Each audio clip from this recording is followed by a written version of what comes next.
Little Red Riding Hood. How Little Red Riding Hood loved her grandma. She was the nicest grandma in the world. She smelled like flowers and chocolates, and when she gave cuddles, it was like the entire planet wrapped around you and made you safe and warm. Little Red Riding Hood would have liked to live with Grandma, but Grandma had her own house on the other side of the garden. Little Red Riding Hood loved visiting Grandma at her little house.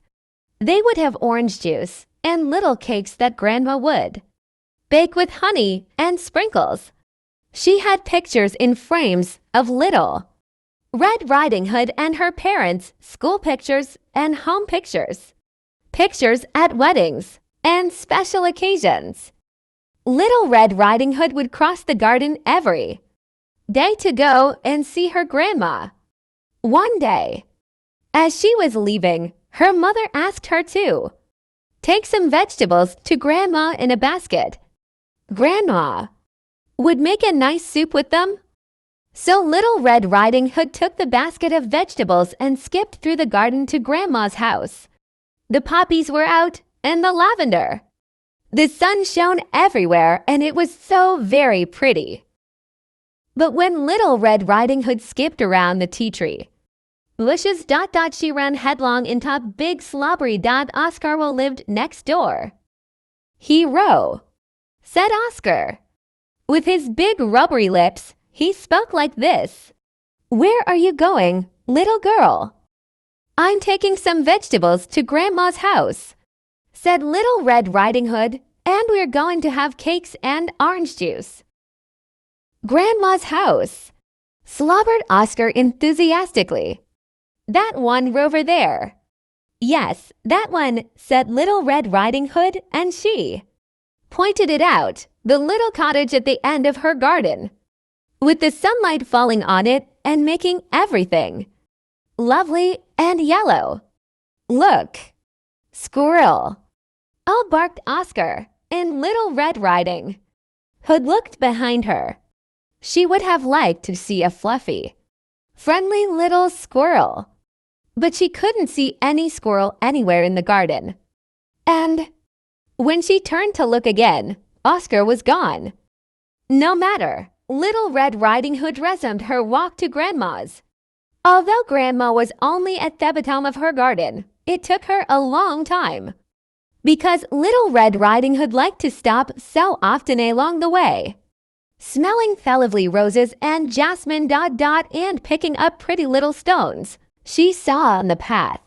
Eventually she got to Grandma's house, and when she knocked at the door, she was surprised to hear Grandma's voice, a little hoarse, say, "I'm ill and dead.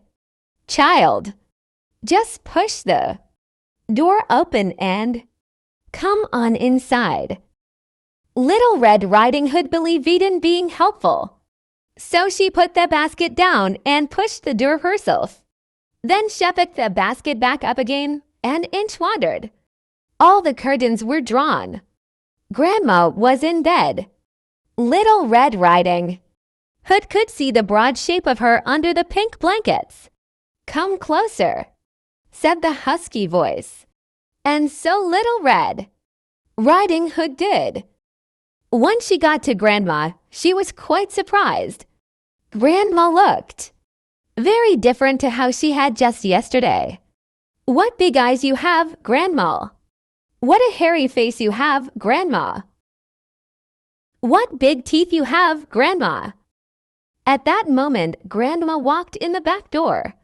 "Oscar," she scolded, "get out of my bed and out of my clothes. Dirty dog." Oscar looked very sorry. "I just wanted some of Little Red Riding Hood's cake," he said. "Oh, you silly old dog," said Little Red Riding Hood. "I'm bringing vegetables, silly. It's Grandma who has the cake." And indeed she did. It was warm the oven and waiting toward them Grandma, Little Red Riding Hood, and Oscar shared them all, and there was not one let.